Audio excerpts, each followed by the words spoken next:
A lei garante às grávidas o direito de receber pensão do suposto pai do bebê. A ideia é garantir a saúde de mãe e filho. Alimentação balanceada e acompanhamento médico nos 9 meses são essenciais. Cássia sempre sonhou em ser mãe. Hoje, aos 6 meses de gravidez, ela não vê a hora de pegar o filho no colo. Ela admite que a rotina mudou completamente e que teve de redobrar os cuidados. A gente tem que procurar tomar mais cuidado, né, com a nossa alimentação, procurar fazer o tratamento direitinho, né, estar sempre no médico, fazendo pré-natal de forma correta. Antes a gente não procura vir realmente ao médico se você não está grávida, né? Mas quando a gente está grávida, a gente tem que tomar todos os cuidados. Esta médica alerta para a importância da gestante ter uma alimentação saudável e fazer um bom pré-natal. Caso contrário, a mãe pode comprometer a saúde do bebê antes mesmo do nascimento.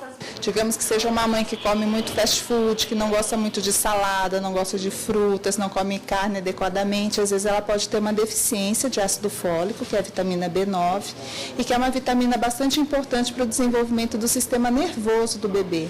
Então, existem às vezes casos de crianças que nascem com anencefalia, espinha bífida, ou meningomielocele, que é aquela coluninha, o final da coluna aberta, com as meninges expostas, às vezes são por deficiência desse tipo de vitamina. Então, uma alimentação adequada, ela nos garante e protege a mãe em relação a isso. Na prática, os alimentos gravídicos são aqueles destinados a cobrir despesas referentes ao período da gravidez, como, por exemplo, gastos com alimentação, realização de exames, internação e até o próprio parto. Para garantir um bom acompanhamento à gestante e fazer valer os direitos à vida e à dignidade humana, como prevê a Constituição, em 2008 entrou em vigor a Lei 11.804. O objetivo? Disciplinar o direito aos alimentos gravídicos. O ideal, nos nossos centros de saúde, a gente oferece, mesmo as mães que não têm condições financeiras de pagar uma nutricionista, todo centro de saúde ele tem uma orientação em relação a isso e que ela seja orientada em relação à forma como deve comer. Então, tem que ter sempre presente na sua alimentação uma proteína, que seriam as carnes ou algum derivado proteico, um carboidrato, frutas, verduras, legumes, então toda uma dieta saudável, realmente, que na maior parte das vezes a gente sabe o que é, mas nem sempre as pessoas têm condições de comer adequadamente. E o nosso convidado para tratar desse tema é o advogado especialista em direito de família, Jorge Medeiros. Boa tarde. Boa tarde, Ana. Boa tarde, espectadores. Bom, os alimentos gravídicos, eles costumam ser confundidos com pensão alimentícia? Sim, até porque uma distinção rígida entre eles é um pouco difícil de ser feita, até porque quando do nascimento do feto que vem a ser beneficiado com os alimentos gravídicos, ela é convertida em pensão alimentícia, né? A ideia que está por detrás tanto da pensão alimentícia para a criança já nascida quanto dos alimentos gravídicos é a proteção dessa criança, no caso do feto ainda no ventre materno, desse nascituro, desse ser que vem a ser uma criança quando vier a nascer. O critério para fixação de valor a ser pago chega a ser diferente entre esses dois casos? Não propriamente, né? Tanto na pensão alimentícia quanto nos alimentos gravídicos, você leva em consideração a possibilidade do pai, a necessidade da criança ou do feto e um percentual razoável considerando esse binômio necessidade e possibilidade. A questão é que, quanto aos alimentos gravídicos, você tem um espectro mais amplo previsto em lei, por conta da própria questão de custos pertinentes à própria gestação, exames laboratoriais, reforços alimentares que a gestante acaba demandando em nome de uma proteção desse nascituro. O que diz essa lei dos alimentos gravídicos? O que é levado em conta para ser concedido esse direito à mãe?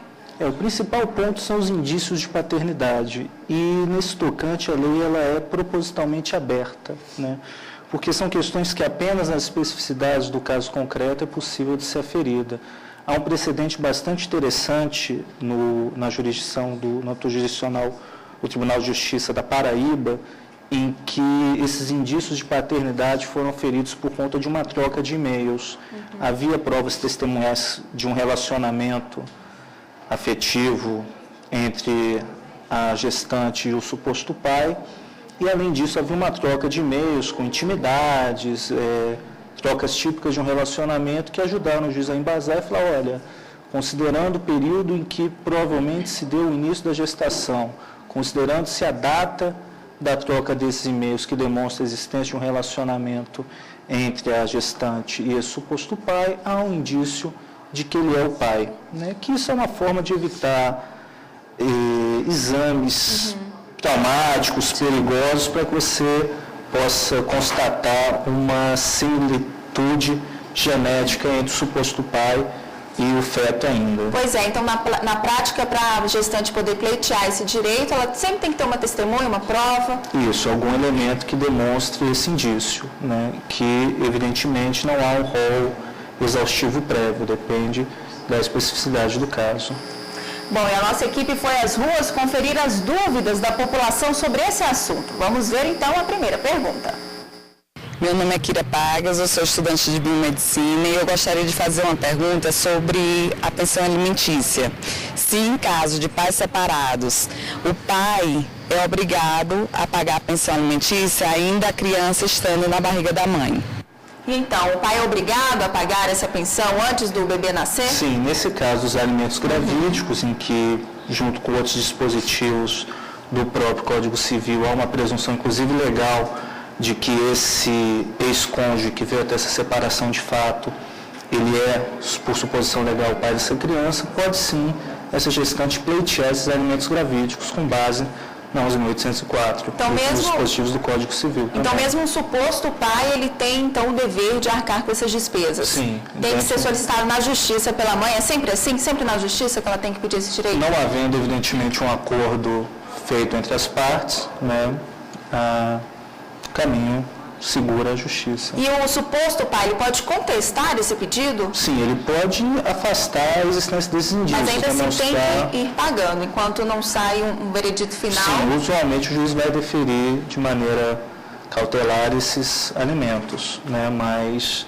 a ideia é que isso seja o mais rápido possível e a ideia é que você não prejudique a criança. Inclusive, se eventualmente vier a ser descoberto posteriormente ao nascimento que aquela criança não era efetivamente filha de quem foi pleiteado, de quem foi deferido os alimentos gravídicos, esse homem ele não vai poder cobrar dessa criança a devolução desse valor. Sim, ele por conta da irrepetibilidade. Sim, mas aí quem vai ter que indenizar esse suposto pai? No caso, é uma indenização ou um reembolso que ele deverá receber? Seria uma indenização e é uma discussão aberta na doutrina que a gente ainda não tem um consenso nos tribunais, se seria o pai biológico que venha a ser identificado, que a meu ver me parece a corrente mais adequada, ou se seria a mãe. Né? No caso da mãe, você tem algumas dificuldades de demonstrar uma conduta ilícita dela, porque imaginemos uma mulher que tenha um relacionamento aberto com 2 homens no mesmo período, uma mulher solteira e, enfim, né, ela pode ter indício de que ambos eram pais da criança. Ok, e agora temos mais uma pergunta, vamos ver. Meu nome é Cláudia Regina, sou assistente parlamentar. Gostaria de saber quem que define os alimentos gravídicos. E então, como é que isso é definido, como é que isso é calculado?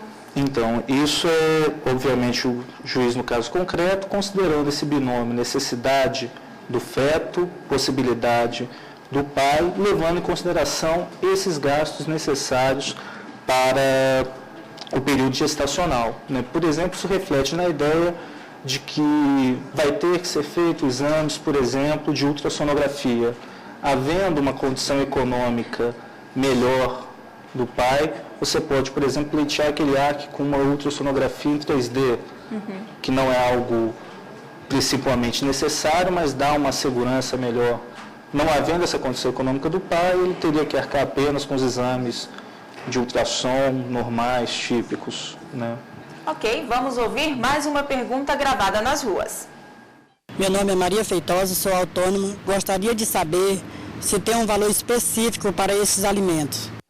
Como o senhor vinha dizendo, né? Não há então um valor específico. Como é que é feito então esse cálculo, só para ficar bem claro? Depende da situação econômica do pai, em face das demandas que o feto vai despender, né?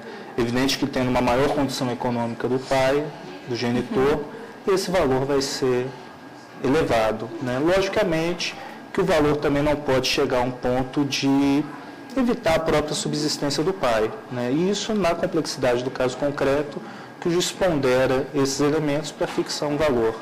Se o pai ou o suposto pai não tiver em condições de arcar também durante esse período com os alimentos gravídicos, quem que pode fazer essa ajuda de custo? A mãe, a gestante? O entendimento jurisprudencial que se tem no caso de pensão alimentícia e que é aplicável de maneira análoga aos alimentos gravídicos, até porque na sua essência ambos são alimentos, é a ideia de que você possa responsabilizar os avós paternos, né, dentro do percentual que caberia ao pai. Você não vai, os avós paternos não vão arcar com a integralidade do valor, mas apenas com aquilo que seria compatível com a sua condição de avós paternos. Por exemplo, se o pai fosse arcar com valor X, os avós paternos arcariam com X sobre 2, porque também seria uma responsabilidade dos avós maternos, por estarem na mesma linha de parentesco, arcarem com esses custos no caso da impossibilidade do pai exercê-los. Pois é, como é que a gente pode presumir a paternidade de um homem só quando após o nascimento do bebê, né? Como é que fica essa questão?